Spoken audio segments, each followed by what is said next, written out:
नमस्कार। आज की कहानी है रीते मन की उलझन। शाम के 7 बज चुके थे। सर्दियों की शाम का अंधेरा गहराता जा रहा था। बस स्टैंड पर बसों की आवाजाही लगी हुई थी।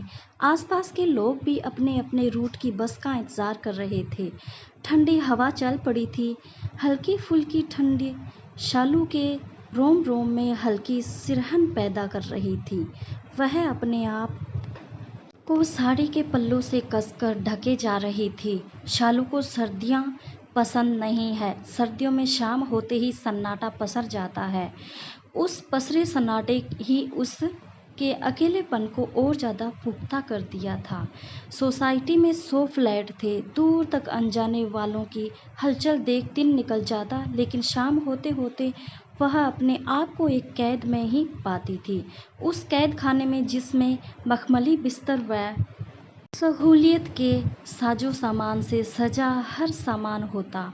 वह अकेली कभी पलंग पर तो कभी सोफे पर बैठी मोबाइल पर उंगलियां चलाती, तो कभी बालकनी में खड़ी यूं आकार में बने सोसाइटी के फ्लैटों की खिड़कियों की लाइटें देखते ही जो कहीं डिम होती तो कहीं बंद होती। चारों तरफ सिर्फ सन्नाटा होता था।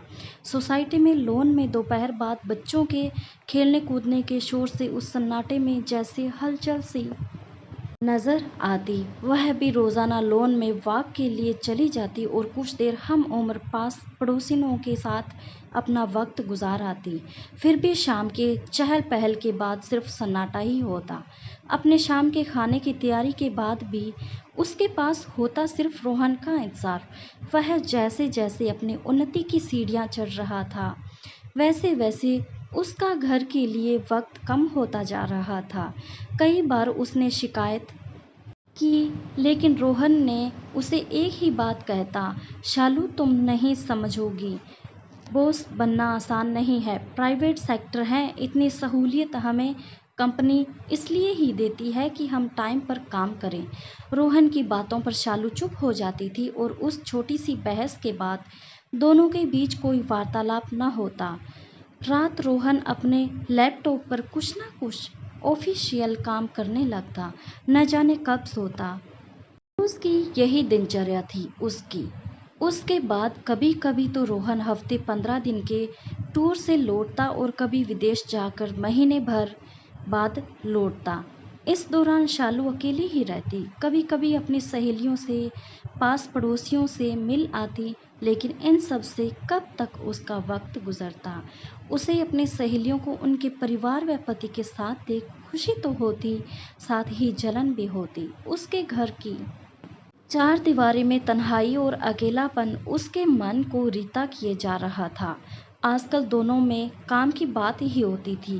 पहले सी आपसी नोक झोंक, हंसी मजाक भी अब बंद हो गया था। कभी कभी रोहन उसे पार्टी में व बाहर ले जाता था। वह भी गलत राह पर भी नहीं था, यह शालू को विश्वास था, लेकिन उसके पास उसके लिए भी तो वक्त नहीं था। एक दिन शालू ने रोहन को अपनी सहेली की एनिवर्सरी पार्टी में चलने को कहा। रोहन के साथ चलने की हाँ भरने पर ही वह बड़े शौक से रोहन की पसंद की शिफॉन की गुलाबी साड़ी पहनकर तैयार हुई। बाल भी खुले रखे, साथ में पर्ल सेट पहन उसने उस दिन अपने आप को दर्पण में बार बार निहारा। आज काफ़ी अरसे बाद वह रोहन के साथ अपनी सहेलियों के बीच जा रही थी। वह बहुत खुश थी, लेकिन धीरे धीरे शाम से रात हो गई। वह रोहन का इंतज़ार करती रही। फ़ोन करती तो स्विच्ड ऑफ। न जाने कब रोहन का इंतज़ार करते करते उसकी सोफ़े पर ही आँख लग गई। रात 12 बजे रोहन ने घर की बेल बजाई तो उसने अपनी सूजी हुई लाल आँखों को छिपाते हुए गेट खोल दिया। अपने सामने शालू को तैयार देख रोहन को याद आया कि उसे तो आज शालू की फ्रेंड की एनिवर्सरी में जाना था। वह शालू को देखते ही बोला, ओह सॉरी शालू, मीटिंग लंबी चली, मैं तुम्हें कॉल भी नहीं कर पाया। रोहन को उस दिन शालू ने कुछ ना कहा। गेट खोलकर वह कमरे में चली गई और चेंज कर बिस्तर पर औंधे मुंह लेट रही। न जाने कितनी बार रोहन ने बात करने की कोशिश की, लेकिन शालू आज बुत बनी थी। सुबह शालू चुपचाप नाश्ता बनाकर पैकिंग में लग गई। रोहन ऑफिस के लिए निकलने लगा तो उसने पूछा, यह पैकिंग, तुम कहीं जा रही हो? शालू ने कहा, हाँ मायके।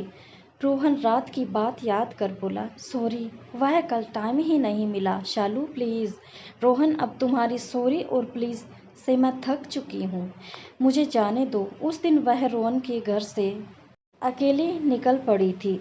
उसने बहुत रोका, लेकिन अब शायद उसकी बर्दाश्त से बाहर था वहाँ रुकना। मायके पहुंची तो अचानक उसे देखकर सब हैरान थे, लेकिन वह सरप्राइज विजिट का नाम दे 15 दिन रुक गई। मगर धीरे धीरे माँ को सब समझ आने लगा। उन्होंने शालू से पूछा तो वह हंसकर अपने दर्द को छिपा इतने ही कह पाई, क्या मैं यहाँ कुछ दिन अपनी मर्जी से नहीं रुक सकती? माँ ने शालू की नज़रों को पढ़ते हुए कहा, बेटा रह तो सकती हो, पर अब तुम्हारी मर्जी के साथ रोहन की मंजूरी भी ज़रूरी है। माँ के इतना कहते शालू का छिपा दर्द उभर उठा। वह अपनी आंखों में भरे आंसुओं को माँ के आगे रोक न सकी। अपनी उदासी व अपना अकेलापन बयां कर गई। तब माँ ने उसे बताया, तुम्हारे आने के दूसरे दिन ही रोहन ने मुझे फ़ोन पर सब बता दिया। वह अपनी नौकरी के कारण तुम्हें समय नहीं दे पाता, उसका उसे भी दुख है, लेकिन वह तुम्हारे बिना परेशान है। कुछ निर्णय जल्दबाजी में सही नहीं होते बेटा। रात ही मेरी उससे बात हुई, तुमने इतने दिनों में उसे फ़ोन भी नहीं किया और उसका फ़ोन भी अटेंड नहीं किया। इतनी नाराज़गी भी अच्छी नहीं। वह तुम्हें लेने आना चाहता है। वह जो कुछ कर रहा है पैसे कमाने के लिए ही तो कर रहा है। अभी तुम्हारी शादी को साल भर हुआ है, तुम दोनों की पूरी जिंदगी पड़ी है। गृहस्थी में बहुत से त्याग करने पड़ते हैं। रोहन को कुछ समय दो बेटा, एक दूसरे का साथ दो। कुछ देर बाद कर माँ उसके कमरे की मूनलाइट का स्विच ऑन कर जाते जाते उसे फिर एक बार सोचने के लिए कह गई।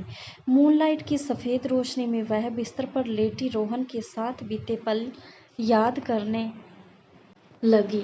जब उसे बुखार हुआ तो रोहन ने ऑफिस की ज़रूरी मीटिंग भी कैंसिल कर दी थी और दिन रात उसका ख्याल रखा था, जैसे कोई किसी बच्चे का रखता है। उस वक्त जब वायरल फीवर से उसकी नस नस में दर्द था, उसे टाइम टाइम पर दवा जूस सब देता, कितना ख्याल रखता था। और एक बार वह 10 दिन की कहकर माँ के पास आई थी तो रोहन 5 दिन बाद ही आकर उसे सरप्राइज दे शिमला ट्रिप प्लान कर आया था। दोनों बाहों में बाहें डाले शिमला की वादियों में घूमते रहे। तब दिन रात कब बीते थे ये पता ही न चलता। रोहन ने शालू की नाराज़गी पर कभी ज़ोर से बात नहीं की।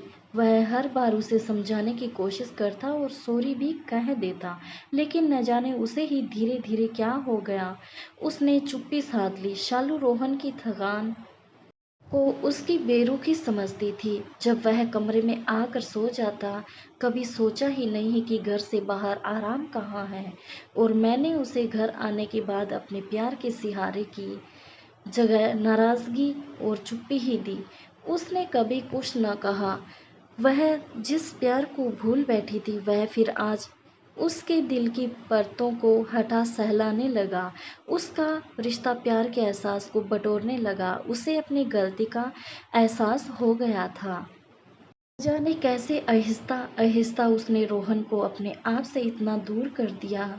अब वह रोहन को और इंतज़ार नहीं करवाना चाहती थी। यह लो चाय पी लो, तुम्हें ठंड लग जाएगी, बस आने वाली है, आधा घंटा बाकी है।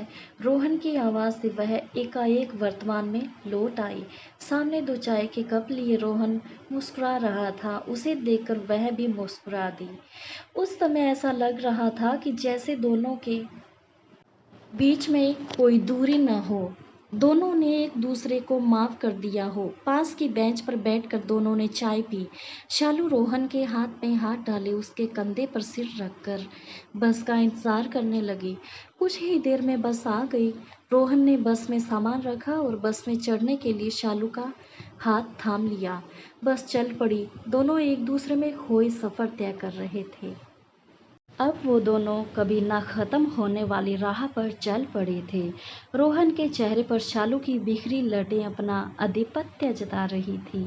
शालू रोहन की अदा पर मंद मंद मुस्कुरा रोहन के आगोश में सिमटी जा रही थी। वह खुश थी कि आज रोहन ने उसके रीते मन की उलझन को अपने प्रेम भरे साथ से सुलझा दिया था। दोस्तों, अगर आपको मेरी कहानियाँ पसंद आए, अपने रिश्ते को थोड़ा मजबूत बनाने का के लिए थोड़ा हौसला मिले, तो प्लीज़ मेरे चैनल को ज़रूर सब्सक्राइब कीजिएगा। मैं आपके लिए और अच्छी कहानियाँ लेकर आऊँगी, बहुत अच्छी अच्छी कहानियाँ लेकर आऊँगी। प्लीज़ आप मेरे चैनल को सब्सक्राइब तो कीजिएगा। धन्यवाद।